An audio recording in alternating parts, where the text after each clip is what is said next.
Assalamualaikum warahmatullahi wabarakatuh. Waalaikumsalam warahmatullahi wabarakatuh. Salam sejahtera, selamat malam. Kita hari ini ketemu lagi bersama Kobe Institute dalam rangka membahas dampak banjir di Kota Medan. Yang selama ini kita merasakan curah hujan di Kota Medan cukup tinggi, sehingga Kota Medan dan beberapa kecamatan mendapatkan akibat dari curah hujan cukup tinggi tersebut. Sehingga malam ini kami mengundang para pemerhati tentang Kota Medan yang sini dihadiri oleh Bapak Muhammad Nasir sebagai Ketua Forum Peduli Kota Medan dan juga Bapak Bad Japar sebagai pemerhati lingkungan. Di sini juga kita hadirkan saudara kita Muhammad Hafiz sebagai korban dari dampak banjir Kota Medan. Baik, untuk mempersingkat pembicaraan kita ini, kita akan mulai dengan pertanyaan yang akan saya berikan kepada Bapak Muhammad Nasir sebagai Ketua Forum Peduli Kota Medan. Menurut Bapak, ada beberapa sungai yang melintas di Kota Medan ini yang kira-kira seharusnya bisa menanggulangi menampung debit air akibat tingginya hujan. Kira-kira gimana menurut Bapak? Baik, yang pertama saya ingin menyampaikan dan memberikan pencerahan kepada seluruh masyarakat Kota Medan bahwa di Kota Medan ini ada sungai yang melintas di kawasan Kota Medan dan sekitarnya. Yang pertama yang sangat populer itu adalah Sungai Dili. Ya. Sungai Dili ini bentangannya dari hulu sampai hilir. Ya, hilirnya itu muara laut. Kemudian di sisi kanannya itu ada Sungai Babura. Ya, hulu sana ada Sungai Babura yang melintas dari Medan Polonia, Johor dan beberapa kecamatan yang dilaluinya gitu. Kemudian di sisi timur itu ada Sungai Denai ya, Sungai Denai atau juga Sungai Percut itu disebut ya. Kemudian ada lagi anak-anak sungai ya gitu. Dan alhamdulillah Kota Medan ini sebenarnya kota yang sudah Allah ciptakan itu didesain sudah ada sungai-sungai. Nah di wilayah hilir ini kita khususnya di Medan bagian utara ada sungai yang dibuat menjadi sungai besar, itu namanya Sungai Bedera ya, yang berada di Kecamatan Medan Malelan. Nah, sungai-sungai besar dan anak-anak sungai itu sebenarnya itu sudah ada ya, sebelum lagi Kota Medan ini ada. Nah, kemudian dampak daripada sungai ini yang kemudian selalu terjadi kita mendapatkan kiriman air ya, kiriman air jika terjadi debit hujan yang sangat tinggi di wilayah pegunungan, terutama di Deli Serdang atau Tanah Karo. Nah, kemudian dampak dari debit air yang kemudian sangat tinggi di permukaan sungai tersebut sehingga benteng-benteng Sungai Deli itu ya sebagian itu sudah sangat rapuh.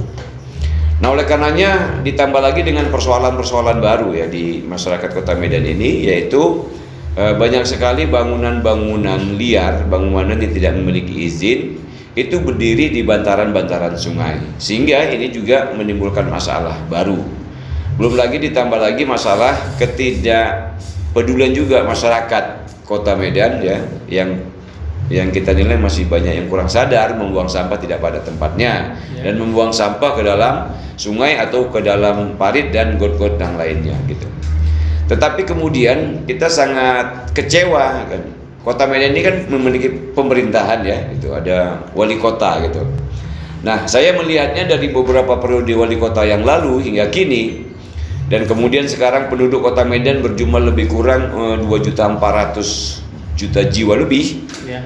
Dan itu sepertinya Kota Medan hari ini tidak memiliki konsep yang jelas dalam menata dan mengantisipasi banjir. Tetapi perlu juga saya sampaikan bahwa tentang penanganan sungai-sungai yang saya maksudkan tadi itu ya, yang saya sudah sampaikan tadi di awal, memang sungai-sungai ini adalah menjadi tanggung jawabnya Balai Wilayah Sungai Sumatera II. Ini adalah kewenangan pemerintah pusat untuk memperbaiki benteng-benteng Sungai Deli dan beberapa sungai yang ada di Kota Medan. baik itu pengerukannya, pemadatan benteng, perawatan benteng, itu adalah kewenangan Balai Wilayah Sungai Sumatera II. Tapi kemudian kita juga ada pemerintah provinsi. Nah, itu kalau pemerintah provinsi mungkin sekedar lintasan karena di Kota Medan. Kalau jika kemudian sungai atau air sungai itu mau dimanfaatkan oleh badan usaha swasta ataupun siapapun yang ingin mengelola air sungai itu memang harus ada izin dari pemerintah provinsi. Tetapi yang lebih menariknya adalah sinergitas pemerintah Kota Medan itulah yang kemudian menjadi garda terdepan, ya. Ada pemerintah Kota Medan ini, ada wali kota, ada kepala dinas, ya, kemudian ada camat, lurah, dan kepling. Kenapa ini kalau kita lihat di lapangan, ya, seakan-akan ada pembiaran bangunan-bangunan liar itu berdiri di benteng-benteng sungai-sungai yang kita maksudkan tadi. Nah, itulah yang kemudian mungkin dalam forum ini, ya, kita sangat berharap nanti dari diskusi ini, ya Pak Zapar, ya, supaya ada rekomendasi dari forum peduli Kota Medan ini yang akan kita sampaikan kepada instansi terkait. Nah, oleh karenanya dalam konteks ini kita ingin mengingatkan semua pihak, pemerintah sebagai pemegang regulasi yang punya aturan, punya kekuatan hukum, kita harapkan pemerintah Kota Medan ini berani bertindak tegas terhadap para pengguna benteng-benteng sungai-sungai itu untuk diambil tindakan, ya, dan juga diberikan solusinya, gitu. Nah, terkait dengan intensitas hujan beberapa pekan yang lalu yang kemudian Medan ini ya mohon maaf belum pernah terjadi, ya, selama rentang waktu 25 tahun terakhir ini, gitu, ya. Dan ini adalah banjir terbesar di Kota Medan, dan ini kita harapkan jangan terulang lagi. Sebab-sebab yang kita lihat daripada bocornya ataupun elevasi benteng yang kemudian melimpah air sungai, memang kelihatan benar bahwa benteng tersebut itu sangat rapuh, dan seharusnya ini Balai Wilayah Sungai harus mengecek seluruh benteng-benteng yang ada di alur sungai yang ada di Kota Medan itu. Kemudian kita harapkan sinergitas dengan pemerintah Kota Medan. Nah, itulah menurut saya Pak Edi, sebagai bentuk diskusi kita ini, kita ingin memberikan kritik konstruktif kepada pemegang kekuasaan, ya, dan sekaligus juga kita ingin berkontribusi, inginnya Medan ini ditata dengan baik lah, gitu, ya, ada aturan, nah, gitu, yang cukup memadai untuk ditegakkan aturan tersebut. Tadi kalau dari pembicaraan Bapak tadi kita lihat arahnya ke muara sungai semua, ya. Sungai ini kira-kira kewenangan siapa Pak untuk memperbaiki keadaan sungai sekarang ini? Ya, itu kalau kewenangan perbaikan sungai-sungai di Kota Medan itu adalah Balai Wilayah Sungai Sumatera II yang berkantor di Kota Medan, ya. Seingat saya kantor itu di Jalan di Asrama Haji, ya. Ada Asrama Haji sana berkantor, dan memang juga mereka harus berkoordinasi dengan pemerintah Kota Medan atau juga pemerintah Provinsi Sumatera Utara. Nah, saya lihat ini kan ada ego masing-masing, gitu, ya, tidak terjadi koordinasi yang baik. Nah, dari diskusi kita pada malam hari ini, ya, kita terus mengingatkan pemerintah yang sudah berikan mandat, yang sudah diberikan amanah oleh rakyat ini, tolonglah, ya, perbaikilah Kota Medan ini. Karena kalau kemudian banjir seperti yang beberapa pekan lalu terjadi, Masya Allah, ya, itu ada, ya, kita memang belum ada data yang real, tetapi kita bisa pastikan bahwa ada puluhan ribu rumah di Kota Medan ini yang banjir, ya. Itu mulai dari Amplas, Medan Maimun, ya, di Tanjung Mulia, kemudian di Medan Marelan, Medan Labuhan, ya, Medan Deli, dan itu luar biasa. Jangan terulang kembali, ya, gitu.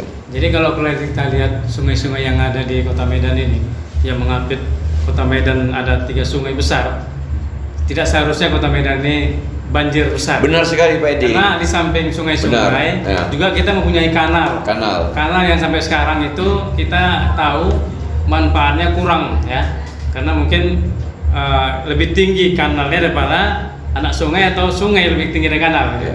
Mungkin Pak Nasir bisa menjelaskan. Oh ya, itu seingat saya pada waktu saya menjabat sebagai anggota DPD Provinsi Sumatera Utara, kita pernah melakukan cek, kemudian mengadakan kritik, ya, kepada Balai Wilayah Sungai. Dan memang pada waktu itu sepertinya ini salah perencanaan, karena judulnya itu kan kanal yang di daerah Marendal tuh, ya, itu yang juga menerobos ke kawasan Medan Amplas, ya Pak Agus, ya. Nah, kanal itu kalau judul proyek itu kan proyek pengendalian banjir Kota Medan. Seharusnya itu bisa mengurangi debit air yang melintas ke Sungai Deli, tapi faktanya di lapangan kita lihat itu ya, di hulu sana kanal itu jauh lebih tinggi ketimbang Sungai Deli. Nah, ada upaya dari Balai Wilayah Sungai dulu kan dipasang semacam pintu dam lah ya, untuk mengatur debit air supaya dia, ternyata juga tidak ada solusi. Dan ini kita nyatakan untuk judul pengendalian banjir Kota Medan itu sebenarnya kanal itu tidak bermanfaat. Meskipun mungkin di wilayah Medan Denai kemudian masuk ke wilayah Deli Serdang dan masuk ke wilayah Percut Sungai Tuan ada manfaatnya. Nah, memang proyek ini dari hulunya tidak membawa manfaat untuk pengendalian banjir Kota Medan. Ya, tapi di daerah Deli Serdang itu ya, di daerah Percut Sungai Tuan itu bermanfaat. Nah, gitu. Nah, seharusnya kalau pemerintah Kota Medan ini mau melihat, mengecek benteng yang ada di Percut Sungai Tuan itu ya. Bentengnya itu seharusnya keberadaan permanen benteng itu adalah di Kota Medan gitu.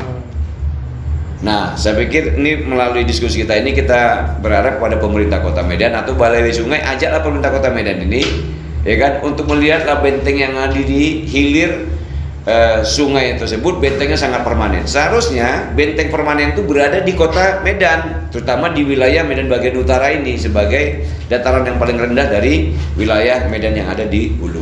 Itu PD. Terima kasih Pak Nasir. Mungkin nanti kita lanjut lagi. Saya kembali ke Pak Japar sebagai pemerhati lingkungan. Dampak dari banjir ini dalam pandangan Pak Japar sebagai pemerhati bagaimana? Ya, terima kasih. Sebetulnya banjir itu kan agenda rutin ya.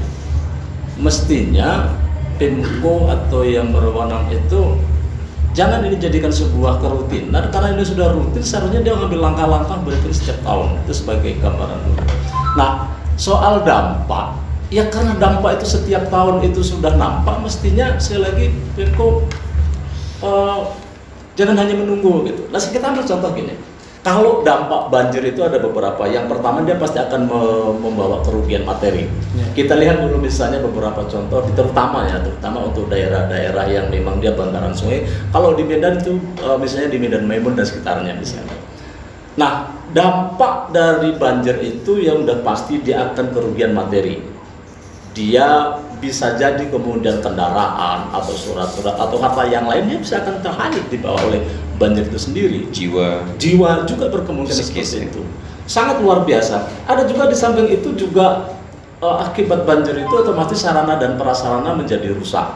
Kalau yang begitu kejadian pasti pihak PLN dia akan mematikan listrik, takut terjadi bencana, dan otomatis dia akan berimbas juga kepada kegiatan keekonomian. Yeah.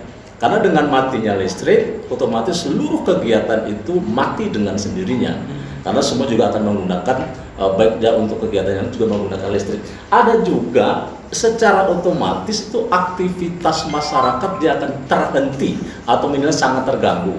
Baik dia misalnya sebagai karyawan yang akan keluar dari rumahnya untuk menuju tempat bekerja, secara otomatis dia akan terhenti karena banyak faktor. Secara otomatis itu juga langsung atau tidak langsung mematikan kegiatan keekonomian. Yeah. Termasuk otomatis dia tidak bekerja, ataupun orang yang bertempat tinggal di yang terkena dampak banjir yang biasanya aktivitas jualan, apakah jualan sembako atau sarapan dan lain, otomatis dia berhenti. Itu juga dampak yang tidak bisa kita elakkan. Ada juga dampak berikutnya otomatis. Nah, ketika kemudian banjir itu dia akan membawa banyak hal yang tidak kita inginkan dari hulu sana. Ketika kemudian beberapa hari dia berhenti atau berkurang banjirnya, yang tinggal adalah lumpur dan lain-lain, itu tebalnya minta ampun. Disitulah kemudian juga menjadi tempat sarangnya penyakit. Karena dengan lumpur banyak itu otomatis dia akan menjadi tempat nyamuk dan lain-lain. Sehingga itu berakibat yang luar biasa. Bukan hanya itu, kalau berhari-hari rumah wilayah kita kena dampak banjir, secara otomatis dia akan rusak atau merusak dari jaringan air. Kalau dia airnya kemudian tertimpah dengan air banjir secara otomatis itu berpeluang dampak terhadap kesehatan itu sendiri. Itu beberapa yang bisa kita rasakan langsung, dan sekali lagi kita berharap karena ini sebetulnya kegiatan ini dalam tanda kutip rutin, mestinya toh kita ada Badan Meteorologi dan Geofisika. Dia kan bisa tahu menghitung kapan dia akan terjadinya curah hujan yang tinggi. Jadi pihak pemerintah dalam itu jangan lagi menunggu pada bulan-bulan tertentu itu hafal. Disitulah kemudian dia harus standby, bukan kemudian mengharapkan, tapi memang begitulah dia. Apa fungsi pemerintah? Kan dia melayani. Jadi jangan kemudian mereka minta tolong dulu. Nah, sudah diantisipasi dulu. Kenapa? Ini kegiatan rutin dalam arti memang. Kenapa? Jangan ditanya kenapa kamu tinggal di situ. Nanti kita bahas yang lain lagi. Tapi yang jelas kegiatan banjir yang luar biasa ini berdampaknya luar biasa, terutama kepada teman-teman warga kita yang sudah bertahun-tahun tinggal di situ, karena mungkin banyak faktor kenapa harus tinggal di situ. Jadi sekali lagi dampak banjir sangat luar biasa, terutama dengan kegiatan keekonomian. Mungkin itu nanti kita diskusi yang berikutnya. Salah satunya mungkin faktor manusianya ya. Oh iya, nanti bisa kita diskusikan kenapa itu banyak bisa kita sampaikan. Baik, terima kasih kepada Pak Nasir dan Pak Jafar ya yang sudah menyampaikan paparannya tadi. Mungkin saya beralih ke Pak Hafiz, salah satu korban dari dampak banjir, untuk menceritakan apa yang dirasakan dari dampak banjir tersebut. Mungkin Pak Hafiz bisa menceritakan kepada kami. Bismillahirrahmanirrahim. Assalamualaikum warahmatullahi wabarakatuh. Waalaikumsalam warahmatullahi wabarakatuh. Dari banjir tersebut sebenarnya saya sepakat dengan Pak Jafar tadi ya. Banyak dampak yang dirasakan oleh korban banjir itu sendiri. Baik itu dampak ekonomi, dampak psikologis ya, terutama kepada anak-anak yang memang pada saat itu sedang nyenyak-nyenyaknya tidur. Ya kan? Jadi ketika di tempat kami itu banjir yang pertama sangat dahsyat ya. Baru kali ini mungkin seumur hidup di Kota Medan seperti itu banjirnya. Luar biasa. Daerah kami itu sebutkan. Iya, di daerah kami itu di sekitar Medan Amplas ya. Tepatnya di Kelurahan Arjosari 2, lingkungan 7. Ya, di situ banyak korban yang mengeluh sebenarnya. Ya, banyak korban yang mengeluh sebenarnya.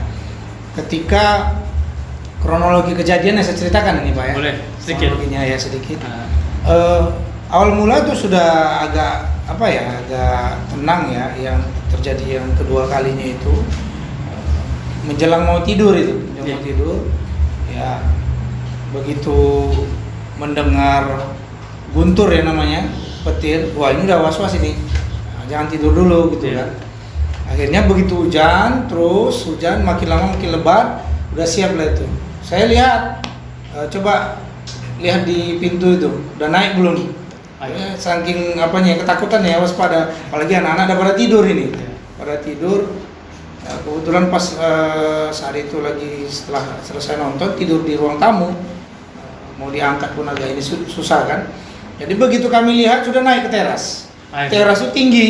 Nah, teras itu tinggi. Begitu udah naik, semualah pintu dibuka semua.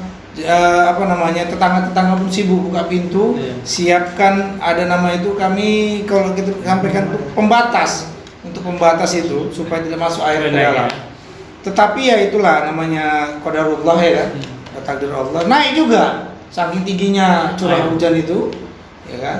Naik debit air itu akhirnya masuklah. Tidak terhindar, namanya air ya kan Pak. Air kalau sudah masuk itu ya sela-sela sempit pun dimasukkan ya. Akhirnya masuk sampai ke begitu tinggi teras kami itu, sampai ke rumah itu selutut udah. Selutut. Anak-anak pun udah terbangun. Akhirnya paling pertama itu kami selamatkan dulu anak-anak. Letak paling tinggi, baru sebelum air itu naik tadi, baru barang-barang yang memang sensitif terhadap air seperti elektronik, bahkan buku-buku pun sampai tidak terselamatkan, buku anak-anak kami. Buku sekolah, baju-baju, kena semua. Jadi dampaknya luar biasa. Saya sepakat dengan Pak Jafar tadi, bukan saja dampak ekonomi, dampak psikologis anak pun ya terganggu, jadi sosialnya juga ya. Semua terganggu. Jadi di tempat kami itu di lingkungan 7 khususnya Arjosari 2 itu, Kecamatan Medan Amplas, itu nggak jauh itu dari kanal. ya nggak jauh dari kanal, tetapi ya lucu kalau kita katakan ya. Begitu naik tempat kami, kanal nggak ada apa-apanya gitu loh, nggak naik dia, debit air itu nggak bertambah signifikan lah gitu.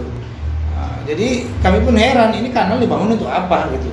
Jadi memang apa untuk orang mancing gitu lebih kan? tinggi kanal daripada sungai. Iya, memang lebih tinggi kalau ditelusuri lebih tinggi kanal daripada tempat pemukiman kami di sini. Iya.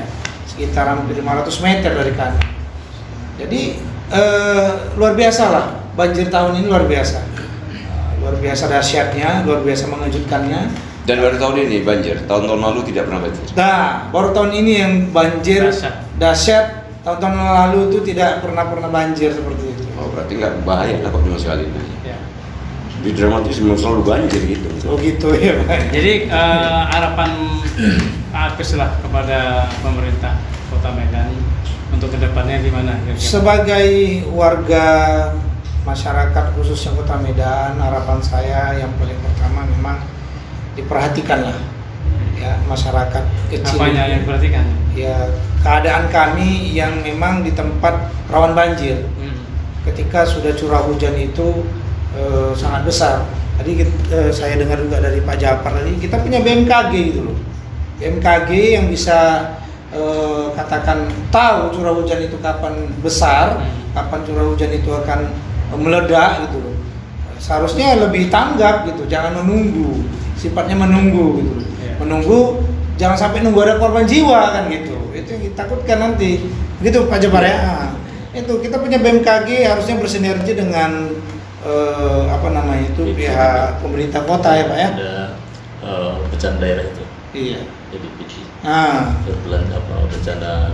Bencana daerah Pak ya. Badan Penanggulangan Bencana Daerah harusnya lebih sensitif terhadap hal-hal seperti ini. Begitu sudah ada gambaran, mereka sudah turun gitu. Jangan begitu sudah banjir baru buka poskonya pun kami nggak tahu di mana. Itu dia Pak. Kira-kira masukan untuk Kota Medan lah supaya banjir itu bisa teratasi untuk di ya khusus Kota Medan maupun di Khusus Kota Medan. Kalau saya sebagai warga yang awam, warga sipil, saya rasakan paling utama itu drainase. Drainase itu semakin lama semakin menyempit. Saya dulu itu saya lahir di situ, besar di situ, tinggal di situ. Itu dulu tempat kami itu luar biasa, drainase itu besar gitu. Tapi makin lama makin menyempit gitu. Kenapa nggak tahu. Nah, itu dia. Itu yang pertama, yang drainase mohon diperhatikan juga ya. Drainase di seluruh Kota Medan saya rasa, bukan di tempat saya aja. Ya. Yang kedua, kalau bisa memang wacana sumur resapan itu kayak saya tengok di Jakarta itu berjalan gitu ya. Sumur-sumur resapan itu. Salah satu solusi. Salah satu solusi. Jangan hanya sekedar wacana, tapi tidak terlaksana secara realitasnya seperti itu. Rumah-rumah ibadah pun banjir, jadi mau sholat pun kami agak susah jadi karena ketika banjir itu terjadi. Kalau bantuan Pemko Medan apa yang diharapkan dari masyarakat? Alhamdulillah kalau untuk ketika kami banjir bantuan dari pemerintah belum dapat. Belum ada Pak. Belum ada ya? Bukan memang ada, memang belum ada. Belum gitu. ada bantuan dari pemerintah ya? Yang dibilang alhamdulillah, oke saja. Tidak ada memang. Tidak ada Belum memang ada, ya? Pak. Ya, belum ada. Minyak pun nggak dapat ya? Minyak pun nggak dapat. Oh. Jangan kan minyak Pak. Oke. Baik aqua gelas aja pun nggak ada. Ya, Pak. ya. Itu. Mungkin nanti bisa jadi masukan kepada Pemko Medan ya. Siap. Untuk kedepannya apabila ada korban banjir ya diperhatikan lah ya. Iya. Untuk masyarakat. Sangat diharapkan itu Pak. Sangat diharapkan ya. Kembali ke Pak Nasir, mungkin ada tambahan tentang dampak dari banjir Kota Medan. Saya persilakan kepada Pak Nasir. Baik, tadi saya sudah menyampaikan bahwa Kota Medan ini sudah terkondisikan ya, sungai itu sudah ada kiat sebelum Kota Medan ini ada gitu. Dan seharusnya kita mensyukuri. Dan kemudian karena ini juga ada pemerintahan yang representatif sebagai pengemban amanah rakyat, ya kan, betul-betul lah memaksimalkan kinerjanya, ya. Jadi ada juga yang sifatnya di sini itu vertikal ya, memang itu bukan kewenangan Medan, balai wilayah sungai ya. Saya ingatkan berulang-ulang, balai wilayah sungai ini harus bersinergi dengan pemerintah Kota Medan. dan atau juga Kota Medan ini mendesak Balai Wilayah Sungai Sumatera II ini untuk memperbaiki benteng-benteng yang ada di sungai-sungai yang ada di Kota Medan. Apa bentengnya jadi perbaiki? Nah, ini kan urusan sungai dulu ya. Kalau kita bicara tentang luapan air. Nah, baik, mungkin ini menambah cakrawala kita untuk bisa melihat secara utuh ya gitu. Nah, tadi bicara tentang sungai. Tapi kan juga ada parit yang menjadi kewenangan pemerintah Kota Medan. Nah, gitu. Nah, parit-parit secara umum di Kota Medan ini telah mengalami sedimentasi ya. Pendangkalan. Pendangkalan ini sebabnya pertama, masyarakat selalu membuang sampah tidak pada tempatnya. Dan kita juga ingatkan kepada seluruh warga masyarakat Kota Medan, tolong buanglah sampah pada tempatnya ya. Jangan di got, jangan dalam parit ya. Jangan, minta tolong. Nah, kemudian pemerintah ini sebenarnya sudah punya payung hukum ya, Pak Edi. Ya. Itu ada Perda nomor 6 tahun 2015 ya, di Perda tentang pengelolaan sampah ini. Sepertinya masyarakatnya juga perlu diedukasi ya, bagaimana dari sampah yang didapatkan dari rumah-rumah penduduk, ada juga sampah yang dihasilkan dari hasil industri dan sebagainya itu. Ini masyarakatnya perlu diedukasi. Dipilah sampah-sampah ini ya, bisa dijadikan pupuk kompos dan sebagainya. Kalau kita bicara tentang Perda nomor 6 tahun 2015 ini ya, di Perda ini yaitu regulasinya adalah perlu ada edukasi kepada masyarakat. Nah, ini yang kita lihat memang sangat minim perhatian pemerintah untuk melakukan edukasi kepada masyarakat tentang pengelolaan sampah.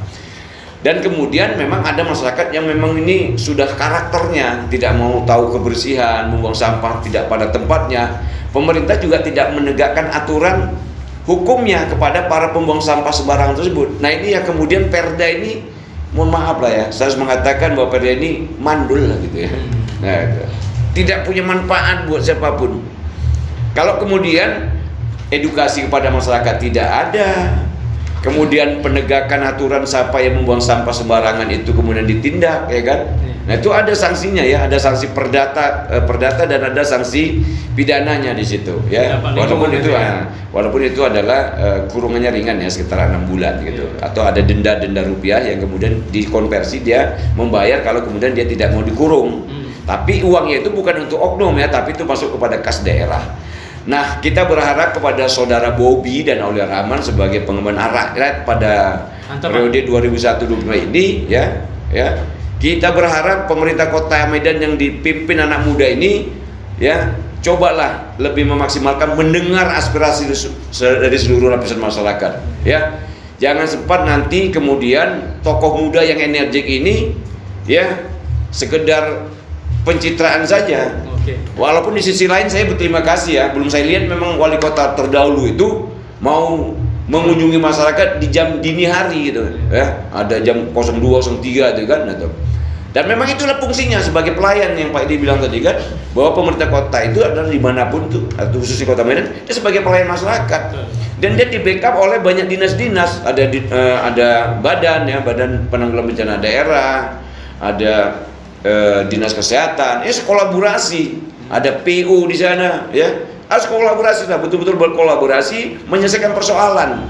Dan sebagai kepala daerah jangan terlampau sensitif ya kritik-kritik yang disampaikan oleh masyarakat, karena sesungguhnya itu kan mereka itu sudah diberikan amanah. Jangan ragu-ragu, tindak yang salah tindak ya. Jangan kemudian di benteng Sungai Deli ini tentang ada anggota DPR yang membangun yang sudah ngikis-ngikis benteng sungai itu dibiarkan, tindak ya kan. Dia harus memberikan contoh yang terbaik ya. Saya tidak perlu sebutkan lah siapa anggota dewannya itu ya. Harus berikan contoh yang bagus kepada masyarakat. Gitu Pak Edi. Jadi ini sebagai himbauan. Kalau saya lihat pun dampak dari pembangunan ya, pembangunan tata ruang RT RW itu pun berdampak juga kepada banjir di Kota Medan ya. Ya, tata ruang itu kan maksudnya gini, RT RW rencana tata ruang wilayah ya. Cara bagaimana pemerintah kota membangun jangka pendek, jangka menengah dan jangka panjang ya, itu diatur dalam regulasinya. Tapi yang lebih mendasar lagi adalah keberanian pemerintah kota ini menindak orang yang membuang sampah tidak pada tempatnya. Saya belum pernah mendengar dari berbagai media bahwa ada pemerintah kota yang Kota Medan ini menindak membuang sampah sembarangan itu. Tapi jangan cuma masyarakat kecil yang nanti kemudian ditangkapi Perda udah ada Pak ya? Perda ada, Perda nomor berapa tahun itu, Pak? 6 tahun 2015 ya. 2015 ya? Nah, 2015. Ini cukup representatif lah ya Perda ini, kemudian kalau diterapkan oleh pemerintah Kota Medan. Mudah-mudahan Bang Bobi ini mendengarlah diskusi kita ini ya. Oke. Karena ini sebagai representasi dari apa yang kita lihat Medan secara utuh akibat banjir tersebut ya. Prihatin kita Pak Edi. Ya. Kalau mohon maaf itu banjir yang bersumber dari berbagai air yang bercampur baur ya Pak ya, ada sampah, ada bakteri dan sebagainya. Lumpur. Kita kalau rumah kita bocornya kita risau kan. Dan itulah menjadi keprihatinan kita kalau warga kebanjiran, Masya Allah ya kan. Kecewa kita kalau terus-terusan begini cara penanganan pemerintah ini yang tidak begitu tanggap terhadap kondisi ini. Dan terutama juga balai-balai sungai di Sumatera Utara ini harus diminta pertanggungjawaban juga nih, memperbaiki benteng. Jangan tunggu-tunggu lagi, jangan sampai nanti ini yang katanya tuh elevasinya melimpah karena debit air, jangan sampai benteng yang ada itu kemudian dijebol. Kalau jebol selesailah, ratusan ribu jiwa masyarakat Kota Medan ini akan merasakan dampak kerugian tersebut. Kepada Pak Japar, kira-kira ada Ya. yang tambahkan? Secara kebetulan ya, saya bilang kebetulan bisa juga bahwa hari Rabu yang lalu tanggal 9 Maret saya ada kegiatan, dan mungkin ini teman-teman atau warga juga nggak tahu bahwa di Medan Utara ini ada sebuah gunung Gunung Sampah. namanya Gunung Sampah. Iya. Saya beberapa kali dan kemarin pada tanggal 9 sedang membuat dokumentasi di sana. Secara kebetulan di bawah itu datang Pak Bobi Iya. beserta timnya itu meninjau pengorekan parit AMD yang berada di lingkungan 13 Kelurahan Terjun. Ya, sebelum ke sana mohon izin dulu Pak Buya ya. Sebetulnya ada perda terbaru, Perda nomor 1 tahun 2022 yang itu ketok palunya tanggal 30 November 2021. 2021 ya. Hanya saja memang perda ini turunannya belum sampai.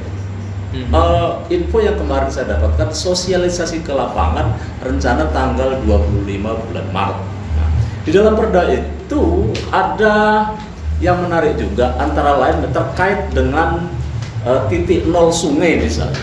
Titik nol sungai itu adalah seharusnya dia dari titik nol 16 meter ke kanan, 16 meter ke kiri. Kemudian ada sisanya 7 meter untuk benteng. Itu seperti itu. Nah, jika ini kemudian dilaksanakan tentu akan lebih bagus. Ya. Tapi sebelum ke sana saya masih nyambung, mohon maaf, terkait dengan banjir ini. Ya memang banjir itu tidak mudah ya. Iya. Saat ini nanti diklarifikasi kalau keliru ya, terkait dengan persiapan pelaksanaan perda ini, beberapa rumah yang berada di bantaran itu sudah diberikan cat merah. Cat merah itu menandakan bahwa posisi rumah itu adalah masuk kena di batas yang 16 meter sini. ya. Maka itu seharusnya untuk ketentuannya dia harus bergeser atau pindah di situ. Iya. Itu perda jelas, yes. Tetapi pemerintah di samping membutuhkan ketegasan, saya harapkan ketegasannya itu berbanding lurus kepada siapapun. Iya. Maksud saya, kalau dia memang tegas bahwa orang yang sudah melewati batas 16, dia harus berangkat. Karena itu memang tidak boleh dianggap jalur hijau. Jalur hijau. Maka berlakulah sama pada pelanggar yang lain. Iya. Nah, bagaimana memindahkan ini bukan semata-mata menggunakan perda, tapi gunakanlah hati nurani, lakukan sosialisasi yang berulang-ulang supaya warga yang contohnya misalnya rekan kita Hafiz kan lahir besar di situ, Ya. akan nyaman. Tetapi kalau memang dampak itu tidak bisa lagi diselamatkan, butuhlah komunikasi yang maksimal, lakukan sosialisasi ulang, memungkinkan untuk berangkat. Tentu karena dia warga negara, fungsi pemerintah di mana? Iya. Termasuk tapi siapa mau rasanya bersedialah kalau untuk berpindah di situ. Tentu fungsi pemerintah kan melayani, salah satunya itu. Yeah. Nah, yang saya bilang tadi tentang berbanding lurus, kalau memang dia sudah ada cat merah atau memang dianggap sebagai jalur hijau, lakukan tindakan tegas. Saya beberapa tahun lalu sama ketika naik gunung, saya nggak usah sebutkan, ini nyambung dengan sampaikan Bu ya, cukup banyak, saya ulangi, cukup banyak orang memiliki bangunan rumah di atas parit. Betul. Ya, maksud saya berbanding lurus. Iya. Ini kan ada kesan bahwa yang bertempat tinggal di bantaran sungai itu perlu dilakukan harus habis dengan tanda kutip karena tidak punya kemampuan yang lain-lain. Tetapi bagi orang-orang, kalau ini kamu dilakukan tindakan, oke, ya saya setuju membutuhkan komunikasi. Berlakulah adil kepada orang-orang yang membangun di atas menurut saya dari sisi bangunannya, mohon maaf ya, jauh lebih eksklusif atau jauh lebih mahal dibanding itu. Pertanyaannya, berlakulah adil kepada semua atau kalimat sederhana nampaklah adil. Karena kalau adil bersih mungkin banyak faktor dan itu banyak sehingga ini jangan menjadi bola mentah, bola liar. Kalau kemudian yang dianggap di jalur hijau itu kemudian harus bergeser, tetapi ini tidak dilakukan tindakan yang tegas. Mungkin gitu, tapi barangkali karena waktu yang ini ya sebetulnya masih ada beberapa yang bisa kita sampaikan terkait dengan saran-saran ya, tapi mungkin Buya lebih ini lah. Mungkin ini kalau kita lihat di luar negeri itu ya, rumah orang itu dia bukannya dapurnya ke sungai, tapi terasnya itu ngadap sungai. Ya kalau kita terbalik kan, rumah kita tuh dapurnya di belakang sungai, ya. sehingga gampang membuang sampah ke belakang ya kan. Nah, gitu bedanya ya kan. Dan mereka memang berjarak di antara pinggir sungai itu dengan rumah tadi ya, seperti jalur hijau ya. Iya, saya tambahkan sedikit ya. Baik, saya menambahkan ya, dan saya juga meluruskan yang saya maksud tadi di bantaran sungai itu, yang memang notabene-nya itu adalah hak ya, hak daripada milik negara. Ya saya maksud itu ya, yang milik negara. Ya, jadi yang milik negara tuh yang sudah ada radius berapa meter itu ya, kiri kanan sungai itu yang milik negara.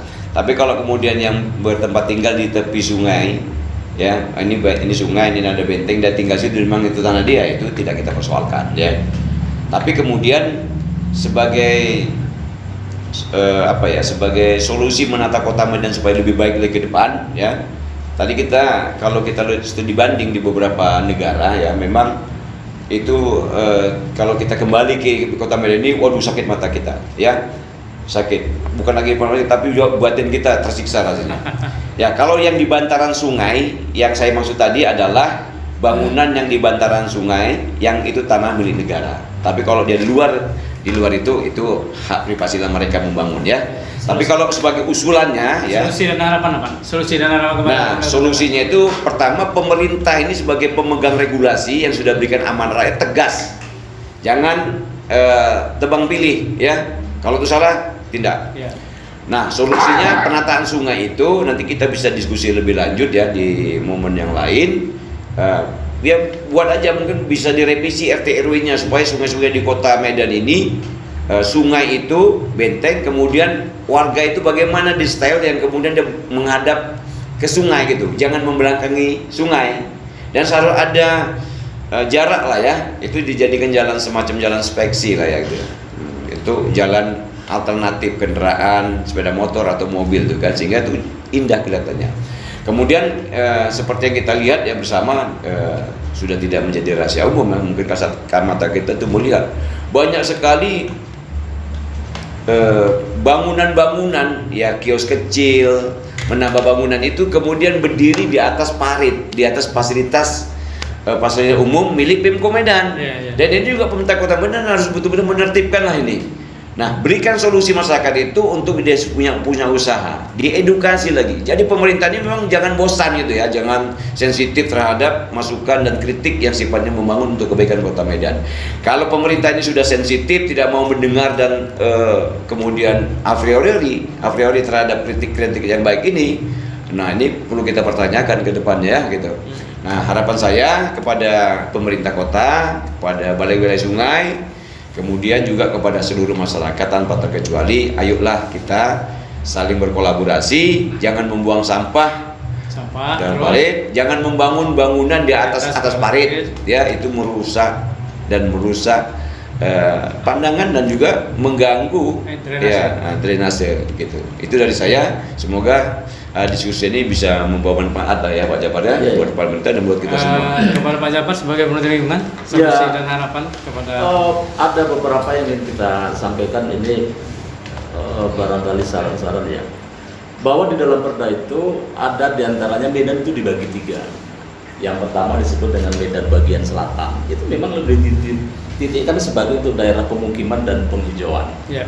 Kemudian Medan Utara itu sebagai wilayah untuk tempat industri dan pergudangan, sedangkan inti kota itu adalah sebagai tempat kegiatan ekonomi dan jasa. Saya coba lihat. Tapi mohon maaf ya Pak Japar, tidak mau diartikan Medan Utara itu cuma untuk industri. Ya. Ada tempat-tempat tertentu untuk industri, ya. Kalau enggak kita bisa pisah semua nih. Kasihan tuh Mas Medan Utara, ya kan? Saya Ada titik-titik tertentu yang dialokasikan untuk industri, ya gitu. Tidak seluruhnya. Jangan beberapa kecamatan jadi industri, gawat saya kita. ingin subit di situ. Nah. Yang dimaksud adalah sebagai pusat itu kan memang kebetulan Kim itu ada di Medan Utara. Saya ingin membolehkan pembelahan bahwa kita balik gitu. Ketika memang Medan Utara itu adalah pusat industri, mestinya dia berbanding lurus. Ternyata Medan itu menghasilkan PAD ada di mana? Ya. Ada utara. Nah, kalau terkaitan kemudian usulan terkait lingkungan, pertanyaan sederhana. Salah satu yang kita perlukan adalah taman terbuka atau kemudian hutan yang hijau dan seterusnya. Saya tanya, Medan Utara di wilayah mana yang kemudian sudah dibangun? Nanti diperbanding, bukankah Medan Utara yang memang tadi pusat industri, mestinya gunakanlah PAD yang luar biasa itu untuk kemudian membangun taman-taman terbuka hijau. Beli dong, itu kan dari situ. Itu yang saya maksud, ya berbandingnya imbang dong. Yang kedua, supaya harus dipahami juga, banjir itu ada 2 macam. Ada banjir biasa karena memang debit air ataupun dari gunung. Tapi ada satu lagi namanya banjir rob. Lawan. Itu ada di Medan Utara juga. Belum tentu ada hujan, belum tentu ada air yang lain, tapi banjir datang juga. Dan lebih berbahaya lagi di saat memang datang hujan deras, Banjir rob di saat yang berbahaya dia berantem di tengah. Tenggelamlah ini. Jadi maksud saya ketika kita sebut 3 ini seperti itu, mestinya ini bagian dari usulan juga. Tolong dong, ketika Medan Utara sebagai basis kegiatan ekonomi baik industri tadi, gunakan kewenangannya, cuma sekian persen saja, pastikan. Jadi kalau Medan Utara saya gitu. mohon maaf ya, saya agak sedikit menginterupsi ini. Saya mau luruskan ya, terkait pasang roof itu memang saya bukan dalam posisi membela pemerintah Kota Medan, tidak ya. Nah, tapi saya memberikan pencerahan juga bahwa pasang roof itu sebab daripada air laut yang terampau tinggi debitnya naik ke permukaan, ke daratan. Tapi itu untuk pengendalian pasang roof itu adalah kewenangan pemerintah pusat. Secara moral, ya pemerintah kota ini, Gubernur Sumatera Utara, anggota DPR RI yang dari Dapil Sumut 1 ini bekerjalah kalian di sana. Jangan kalian kemarin cuma reses menyerap aspirasi, tapi apa yang kalian kerjakan kemari? Itu kewenangan DPR RI. Nah, jangan pula nanti ini kita tumbang tindih yang masyarakat tidak tahu ya. Pasang roof ini adalah kewenangan pemerintah pusat. Ya. Betul. Dan itu adalah fungsi pengawasan dan fungsi advokasi anggaran itu ada di DPR RI dari DPRD Dapil Sumut 1. Tolonglah saudara-saudaraku yang bekerja dan sebagai wakil rakyat dari Dapil Sumut 1 ini, bekerjalah kalian, perjuangkanlah itu pasang roof supaya tidak lagi banjir roof yang terjadi. Kalau di sana bukan lagi selutut Pak Edi. Sedada, ya, masya Allah, ini luar biasa ya. Itu Pak Japar ya. Jadi, itu bukan kewenangan pemerintah Medan, itu kewenangan pemerintah pusat. Tapi tanggung jawab moral wali kota itu ada di nama gubernur. Wilayahnya ada di Medan, silahkan berkolaborasi, gunakan kewenangan masing-masing. Kita tahu tupoksinya masing-masing. Tentu, nah kalau terkait dengan kebijakan, tentu membutuhkan anggaran yang luar biasa, APBN. Disitulah kemudian Pak Wali Kota jenjangnya kepada Gubernur, maka yang penentu di pusat adalah kan sebagai anggota DPR, sebagai dia kemudian membentuk undang-undang termasuk masalah budget. Sama, ente itu dipilih untuk ngomong. Ente gunakan kewenangannya untuk membangun kampung sendiri. Ngerti nggak kalau Pulau itu pernah banjir? Nah artinya sambung seperti itu kita paham, tentu gunakanlah kewenangan masing-masing. Memang seperti ini kita bilang ya sama, bahwa sesuai dengan tupoksinya di DPR RI itulah sesuai dengan kewenangan. Sambungkan saja Pak Buya bahwa di situ Anda seperti itu dong. Tapi selama ini kalau saya keliru diklarifikasi, kok sepertinya nggak pernah ada kejadian. Saya nggak pernah dengar tuh protes. Banjir rob itu berdampak juga terhadap rusaknya hutan mangrove ya. Banyak hal di situ. Makanya saya nambahkan, memang nggak pernah ngerti apa? kalau saya kira tolong klarifikasi, betapa banyak sebetulnya di Sumut 1 ini, kalau tidak sebetulnya 12 DPR RI. Nah, Pelabuhan Belawan, saya bilang Belawan itu pelabuhan ketiga terbesar di Indonesia. Tanjung Priok, Tanjung Perak, Belawan. Haruskah aku ungkapkan berapa PAD-nya? Saya rasa nggak perlu. Lebih banyak orang jago-jago. Cuman pertanyaannya, ente di sana kewajiban ngomong. Entah kalau saya nggak pernah dengar ya. Nah, pengomongan saudara itu punya hak imunitas. Gunakan itu.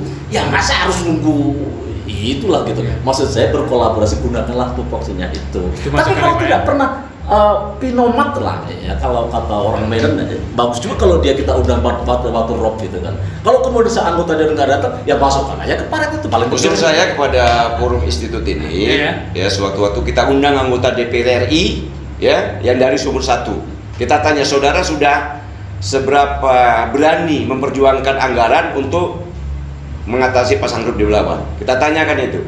Dan bila perlu dia ada rekamannya waktu nyampaikan di badan anggaran di DPR RI sana gitu Pak ya, untuk pemerintah ya. Harus kita tegas waktu bagi rakyat ini, jangan panusian ini kita gas dalam arti yang positif ya. Terakhir, belum lagi saya bilang Belawan itu pusat kemiskinan, tapi di situ sebetulnya pusat PAD. Itu nggak nyambung dia di situ penghasil petrodolar, tapi paling banyak penghasil miskinnya. Saya tambahkan ya, bukan cuma pendapatan asli daerah, kalau PAD pendapatan negara, tapi saya menambahkan ini semangat Pak Zafar kan, bukan cuma PAD, kalau pendapat itu pendapatan asli daerah, tapi ini adalah pendapatan sektor pajak ekspor impor yang dibawa oleh ke pusat. Nah, di Kementerian Keuangan tentu ya, melalui badan-badan usaha negara, BUMN yang ada di Belawan, Pelindo, ya Becukai dan sebagainya. Terima kasih Pak. Baik. Mungkin ke Pak Apis, harapannya kepada pemerintah Kota Medan, kami dengar sebagai korban dari dampak banjir. Ya, harapan kami sebagai rakyat biasa ya tadi, ketika sudah banjir cepat tanggap. Ketika sebelum banjir harus dipersiapkan gitu. Kan ada waktu-waktu yang memang sudah digambarkan bahwasanya ini akan curah hujan deras gitu. Jadi pihak pemerintah khususnya Kota Medan dalam arti kata ya harus mempersiapkan diri gitu untuk masyarakat yang memang terdampak banjir diperkirakan itu. Tapi bukan cuma Amplas ya, Medan secara keseluruhannya. Dari jadi hulu sampai hilir. ketika sudah banjir pun informasi harus jelas, posko itu di mana gitu loh. Karena kami sebagai korban banjir pun nggak tahu posko di mana. Nah, tiba-tiba paling ada orang yang dermawan aja lah ngasih roti gitu ya terima kan gitu. Jadi masyarakat lebih tanggap ya memberikan bantuan. Iya, masyarakat lebih tanggap daripada. Terima kasihlah kepada warga masyarakat yang sudah tanggap ya. Iya. Dan terima kasih ya kepada lembaga-lembaga kemanusiaan yang non lembaga tapi secara pribadi berkumpul menyumbang kepada seluruh korban banjir. Ya, terima kasih kepada Pak Nasir sebagai ketua dari Forum Peduli Kota Medan dan juga Pak Japar ya sebagai pemerhati lingkungan dan Pak Apis untuk mewakili dari ratusan ribu korban banjir ya Pak Apis ya. Satu korban di Kota Medan ya, banjir ya. Saya hanya jadi satu dari ribuan orang korban gitu. Baik, mungkin pertemuan kita ini bermanfaat bagi khususnya Kota Medan ya. Ada solusi, harapan kepada pemerintah Kota Medan sehingga apa yang kita bicarakan malam ini sebagai nama cambuk atau apa namanya itu? Ya penuh haraplah kepada pemerintah, ya, mengingatkan para pejabat, ya kan, untuk bekerja maksimal. Oke. Baik, demikianlah diskusi kita malam ini bersama Kobe Institute. Sampai jumpa pada diskusi berikutnya. Selamat malam. Assalamualaikum warahmatullahi wabarakatuh.